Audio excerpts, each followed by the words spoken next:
Bonjour tout le monde. J'espère que vous allez bien, que vous avez profité de la fin de semaine. Il faisait beau, il faisait chaud, après dépendamment où ce que vous étiez. Mais bon, de façon générale. Comme à l'habitude, je vous invite à vous prendre une petite tisane, un petit verre d'eau et à vous déposer pour le live d'aujourd'hui. Hello, hello!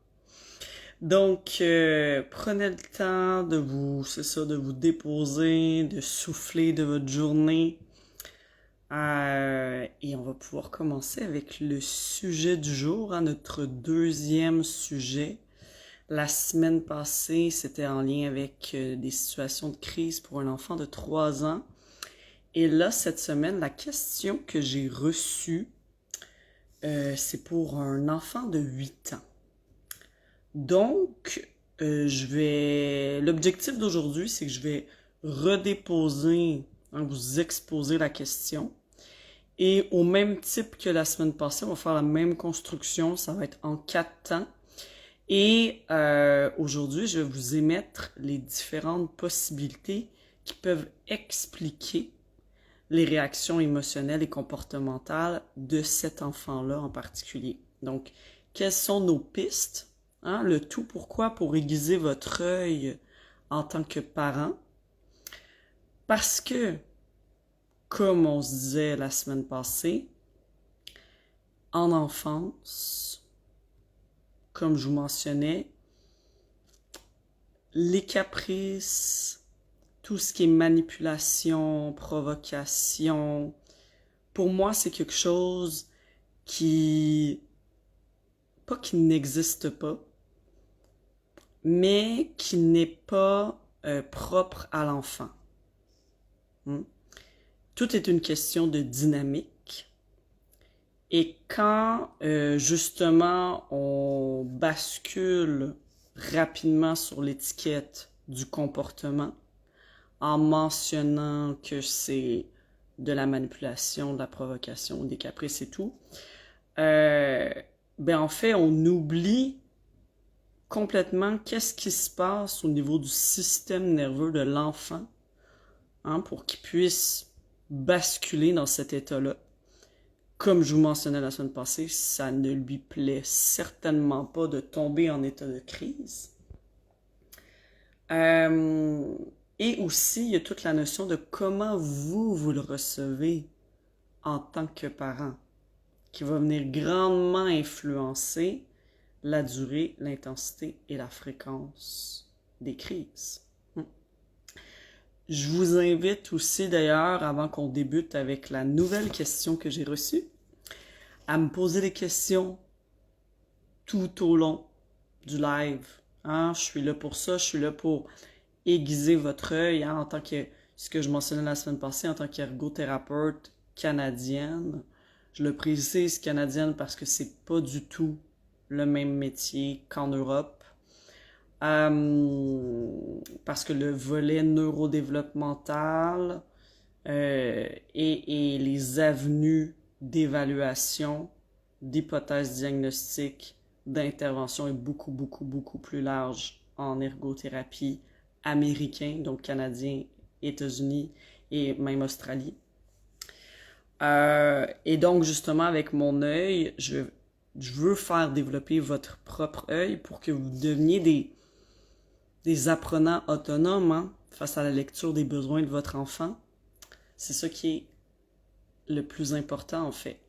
Pas que n'importe qui soit en mesure de lire les besoins de votre enfant, mais vous, au moins, pour mieux prévenir, pour mieux anticiper et assurer son bien-être et sa bonne évolution. Donc, la question du jour et de la semaine, c'est la suivante. Mon enfant, salut ma chère Clémence! Donc, la question de la semaine que j'ai reçue, c'est mon enfant a 8 ans, impossible de l'habiller le matin avant d'aller à l'école. Ça fait 2 ans que c'est plus intense. Salut ma belle Juliette! Coucou! Ça fait 2 ans que c'est plus intense. Il panique et au final, il choisit de mettre toujours les mêmes vêtements. Hmm? Au Québec, la dame me disait ici du mou. Hein? Au Québec, on va dire du mou dans le sens... euh, nous, on appelle ça au Québec des cotons wattés. Ici, c'est des pulls. Mais bref, tu sais, en mode jogging, en mode vraiment très, très mou. Hein? Donc, on évite, dans le fond, particulièrement cet enfant-là, hein, tout ce qui est justement texture plus rigide. Hein? Fait que c'est pour ça que la maman me précise du mou. Et elle m'écrit, j'ai arrêté de me battre, mais je veux l'aider. Hein? Donc, quoi faire, comment faire. Et donc, comme je vous disais aujourd'hui, le cœur de notre première exploration hein, de cette question-là dans un premier temps, hein, aujourd'hui, c'est de voir les différents aspects qui amènent cet enfant-là à développer ces réactions émotionnelles-là et comportementales-là liées aux vêtements. Je sais pas si de votre côté, hein, vous avez des enfants qui manifestent des inconforts par rapport à tout ce qui est habillage, que ce soit en bas âge, parce qu'on peut le voir chez les tout petits, mais autant vous voyez ici, hein, c'est un enfant de 8 ans, donc ça peut être même plus vieux. Mais il y a plusieurs aspects à analyser ici. Donc, dans un premier temps,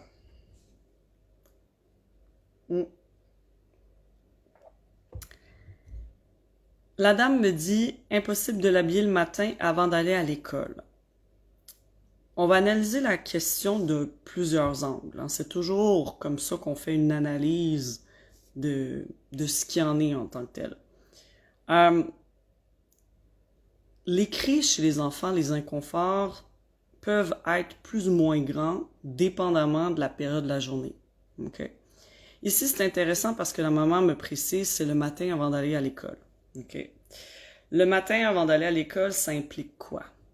Ça implique habituellement qu'on a un rythme qui est beaucoup plus rapide. Salut, ma belle Laurence! Donc, un rythme qui est beaucoup plus rapide. Avant d'aller à l'école, on est pressé à prendre le lunch, à prendre le petit déjeuner, à s'habiller, à mettre son sac à dos. Salut ma chère! À mettre son sac à dos, Bref, il y a une notion de temporalité et de rythme qui est très, très, très élevée. Okay? Donc, ça, c'est à considérer. Est-ce que l'enfant ferait les mêmes crises si c'était en après-midi ou si c'est la fin de semaine? On se poserait la question, est-ce que le rythme, et donc je vous amène sur l'avenue ici du stress, peut accentuer les malaises et les inconforts sensoriels ou les inconforts que vive cet enfant-là? Donc ça, c'est super intéressant à se poser comme question. Comment vous gérez, mes chers parents, le stress de la routine du matin? À quelle heure les enfants se lèvent? Dans quel ordre sont faites les tâches? L'habillage arrive à quel moment? Hein, c'est tout ça, moi, que j'évalue en tant qu'ergothérapeute spécialisé en neurodéveloppement. De regarder quel est le contexte de l'occupation. Hein? C'est pas pour rien que mon métier en anglais, c'est Occupational Therapist, hein? Un thérapeute de l'occupation. Qu'est-ce qui entoure la tâche? Moi, je vous dirais, mes chers parents, posez-vous toujours cette question-là. Si votre enfant fait une crise à tous les matins en lien avec telle tâche, oui, la tâche en soi, mais le contexte. Et comment vous êtes disposé à ce moment-là? Comment êtes-vous disposé à ce moment-là, vous?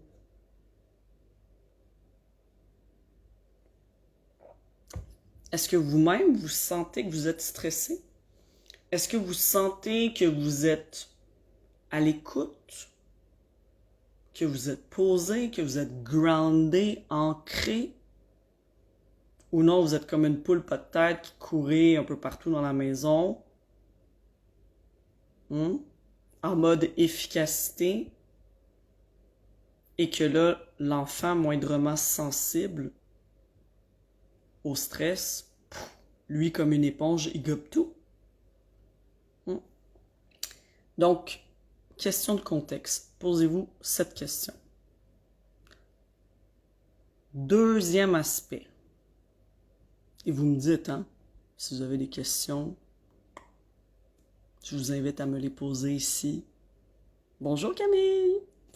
Donc, je vous invite à me poser les questions au fur et à mesure des lives. Moi, je prends les questions, j'adore ça. Donc, allez-y, allègrement. La dame me dit dans sa deuxième phrase, ça fait 2 ans que c'est plus intense. Donc, pourquoi? Pourquoi depuis 2 ans, c'est plus intense? Donc, je répète la question pour ceux qui viennent d'arriver. Mon enfant a 8 ans. Impossible de l'habiller le matin avant d'aller à l'école. Ça fait 2 ans que c'est plus intense. Il panique et au final, il choisit de mettre toujours les mêmes vêtements. En parenthèse, elle me précise, la mère des vêtements plus mous.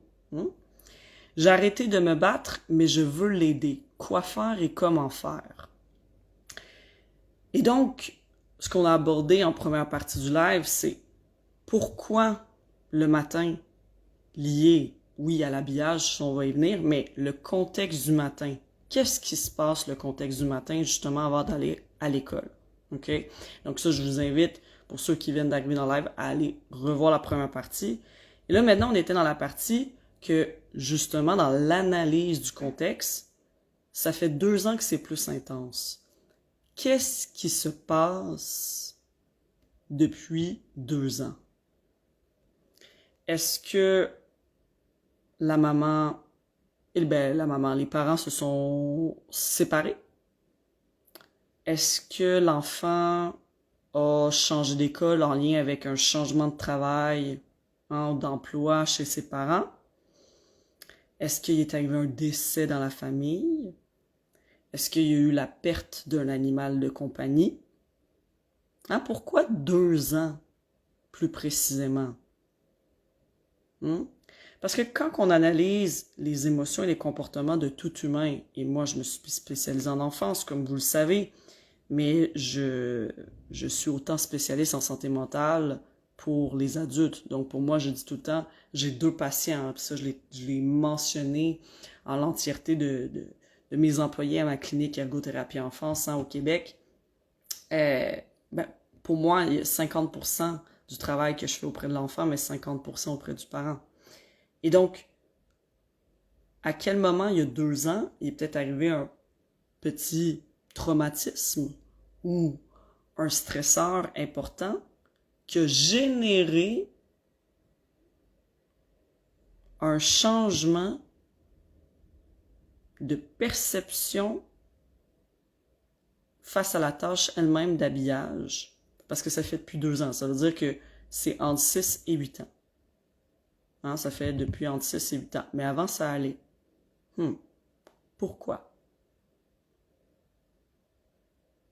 Donc, ça, c'est intéressant aussi. Est-ce qu'il y a eu peut-être un changement de garderie? Changement d'école, j'avais dit changement d'école, mais ça peut être aussi un changement de garderie pour le service de garde, par exemple, du matin ou du soir. Bref, vous voyez, mes chers parents, ça peut aller dans diverses directions. Et là, la dame me dit, il panique et au final, il choisit de mettre toujours les mêmes vêtements du mou. Si l'enfant panique,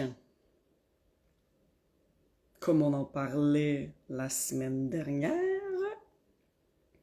c'est qu'à un certain point,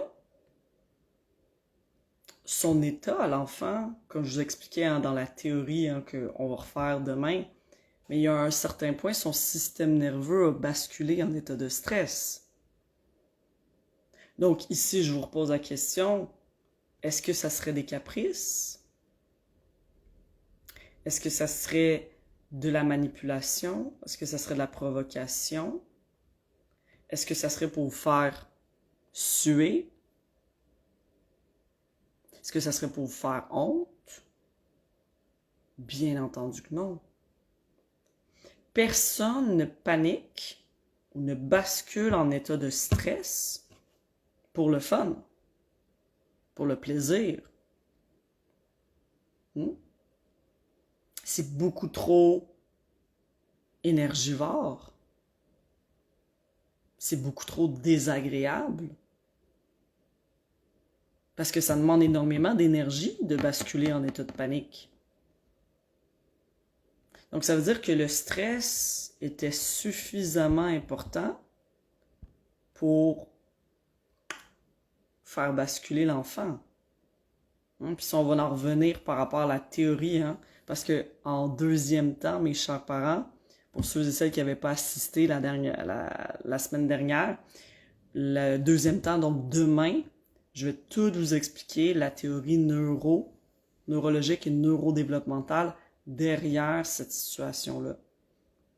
Mais ici, déjà, on a un bon indice, il panique. Donc, c'est sûr que son état a été modifié parce que l'inconfort était suffisamment important.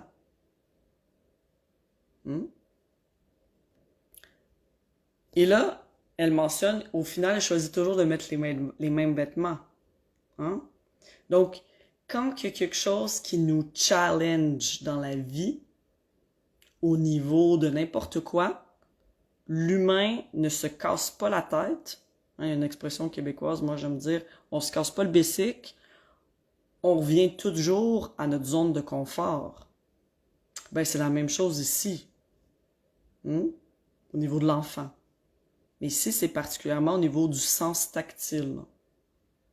Et ça, on va voir ça demain. Parce que, justement, si j'essaie, par exemple, de mettre plein d'autres vêtements alors que je suis déjà en état de stress, c'est comme si quelqu'un essaierait de vous aider à trouver une solution XY par rapport à une problématique que vous vivez, alors que vous êtes déjà en état de stress. Mais au final, vous n'êtes pas à être réceptif pour recevoir les nouvelles idées. Peut-être que même les nouvelles idées, ou même de penser aux nouvelles idées, aux nouvelles expositions, va générer encore plus d'anxiété chez vous. Et donc, finalement, ben, vous aussi, vous allez retourner vers ce que vous connaissez, la zone de confort. Ça, c'est autant vrai dans l'aspect émotionnel, comme je vous le décris là, que dans le sensoriel, particulièrement ici au niveau des vêtements. Est-ce que vous avez des questions jusqu'à date?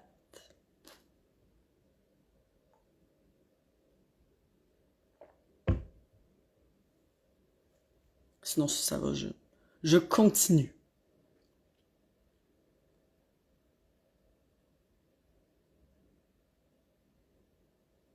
Je continue. Donc, voilà. Et donc, la mère me dit, j'ai arrêté de me battre, mais je veux l'aider, au niveau de la fin de ce qu'elle m'écrit. Effectivement, il y a toute une notion de se dire, en tant que parent, à quel moment je lâche prise sur certaines choses, mais à quel niveau aussi je me dis, il y a quelque chose qui cloche ici. Mon enfant, ça fait 2 ans que le matin avant d'aller à l'école, il fait des crises parce qu'il veut pas s'habiller, alors que l'habillage, on s'entend, tout le monde s'habille dans la vie au quotidien. Oui, certes, on arrête de se battre, dans le sens que on va pas forcer l'enfant à mettre d'autres vêtements. Effectivement,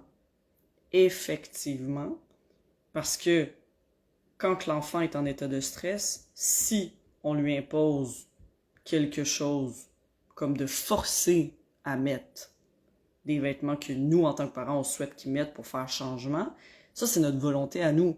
Mais son système nerveux est en train de dire quoi? Hein?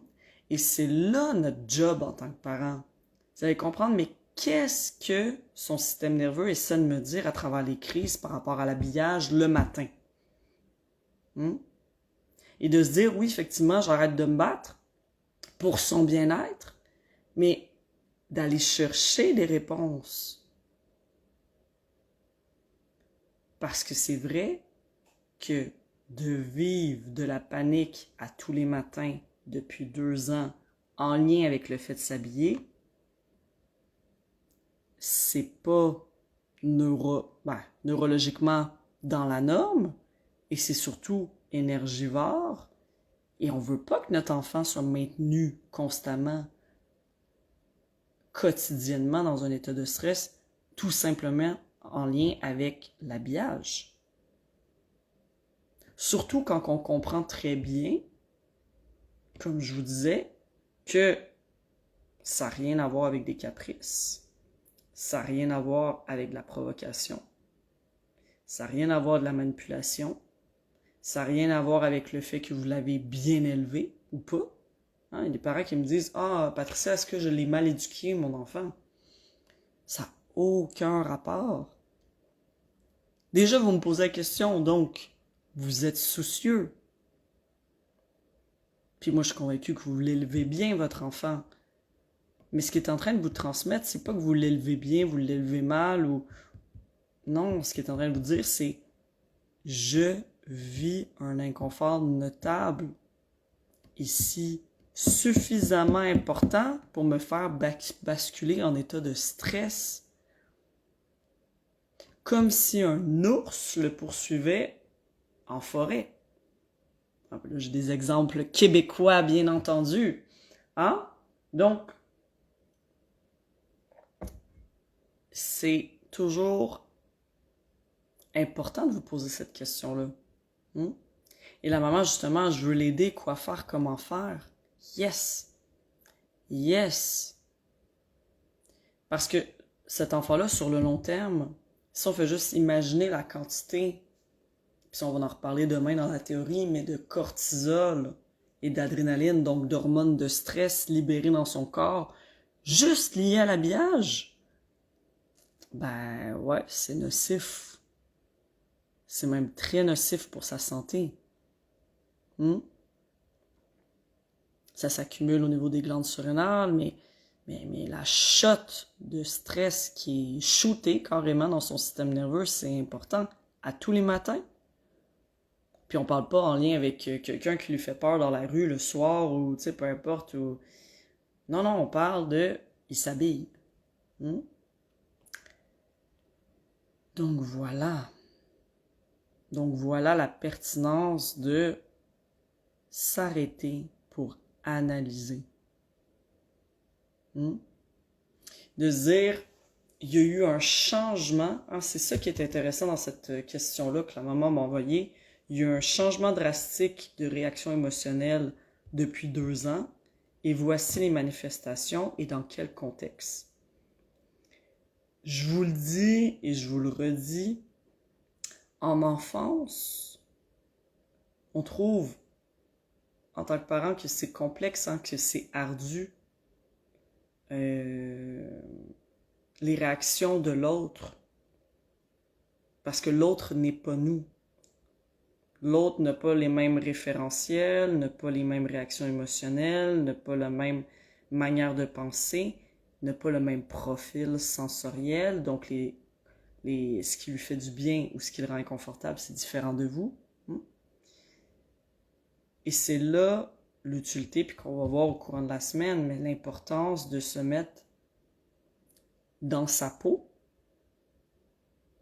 tout simplement en étant curieux de qu'est-ce qui peut se passer à l'intérieur de lui alors qu'il panique pour ça.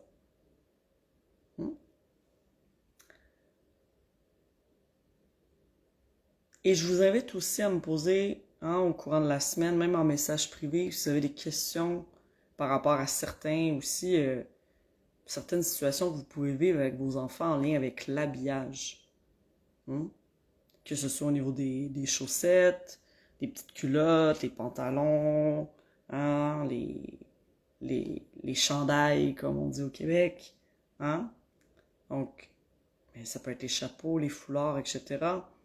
Mais oui, chaque zone du corps, puis si on va le revoir demain, chaque zone du corps présente à la fois un aspect hypersensible ou hyperréactif, ou hyposensible ou hyporéactif. Et donc, c'est crucial d'observer aussi. Hein? Il panique, il choisit au final de mettre tout le temps du mou, mais est-ce que c'est en lien avec le bas de corps? Est-ce que c'est en lien avec le haut de corps? Est-ce que c'est en lien avec principalement tout ce qui est les bras ou les jambes? Le cou? Non, c'est tout ça qu'il faut analyser, il faut tout décortiquer. Donc, chers parents, aiguisez votre œil d'observation de votre enfant. Plus vous aiguisez votre œil, plus vous allez mettre en place, et c'est ce sur quoi je me concentre dans mes lives, c'est de vous amener à pouvoir poser des interventions de plus en plus on point, de plus en plus, juste des termes en anglais, accurate, mais tu sais, de plus en plus précises, efficaces et efficientes réellement. Pourquoi? Parce qu'on va avoir mis le doigt sur le bobo. Le vrai bobo. On va avoir mis le doigt sur la cause réelle. Et c'est pour ça que la plupart des interventions d'enfance ne fonctionnent pas, que je vois là, actuellement dans la société actuelle, c'est parce qu'on ne prend pas le temps d'analyser la cause de la cause. On y va avec des moyens rapides, faciles, que je juge souvent artificiels. Parce que oui, ça peut prendre du temps, quand on trouve la cause, de mettre en place certains outils. Bonjour, pour l'amour de soi. Donc, ça prend du temps. Certainement, ça prend du temps. Quand on analyse bien la source de ce qui peut déstabiliser un état d'un système nerveux d'un enfant, tout comme d'un adulte, ça prend du temps pour analyser et après mettre en place les interventions. Ça peut prendre, oui, certainement un peu plus de temps, mais à quel point la résultante va être beaucoup plus efficace, beaucoup plus rapide, et votre enfant va être en mesure d'évoluer de manière beaucoup plus sainement et être dans un état de bien-être dans son corps. Puis c'est ça la situation d'aujourd'hui. Le petit coco de 8 ans, ça fait 2 ans qu'il panique en lien avec l'habillage. Donc, bien entendu qu'il faut s'arrêter pour observer et mettre en place des stratégies qui vont être, qui vont être efficaces et efficientes. Parce que notre coco de 8 ans, on veut pas qu'il soit en état de panique à chaque fois qu'il s'habille, à tous les matins, pour le reste de sa vie. Mais non.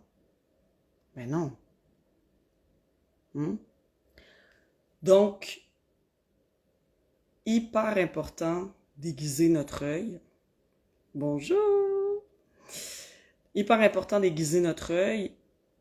Et au final, en lien avec toute l'analyse qu'on a faite aujourd'hui dans le live de la situation du petit coco, de 8 ans, qui a de la difficulté en lien avec l'habillage le matin pour aller à l'école et tout, ce qu'on en ressort, c'est que à travers la situation actuelle, l'enfant présente 2 aspects.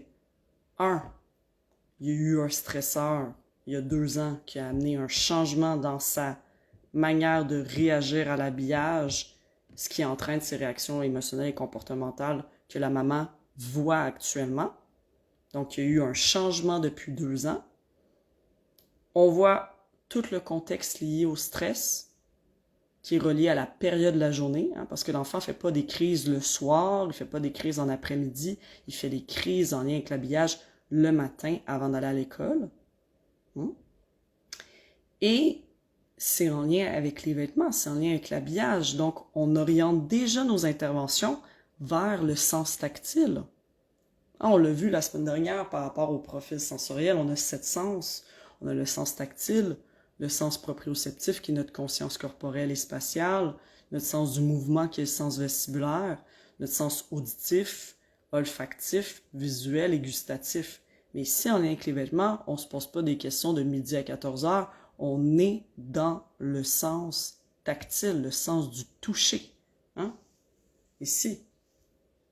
Et ce qu'on va regarder particulièrement demain, quand on va regarder l'entièreté de qu'est-ce qui se passe dans le système nerveux de cet enfant-là, au niveau neurologique, au niveau neurodéveloppemental, c'est justement au niveau du sens du toucher, qu'est-ce qui vient nuire à son sentiment de bien-être.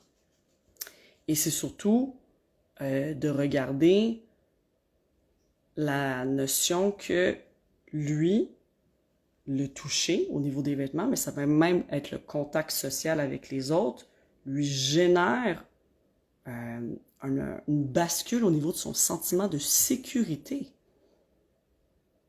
Hein, parce que le sens du toucher, par rapport à l'entièreté des 7 sens que je viens de vous dire, c'est le sens qui est intimement lié au sentiment propre de sécurité de l'humain.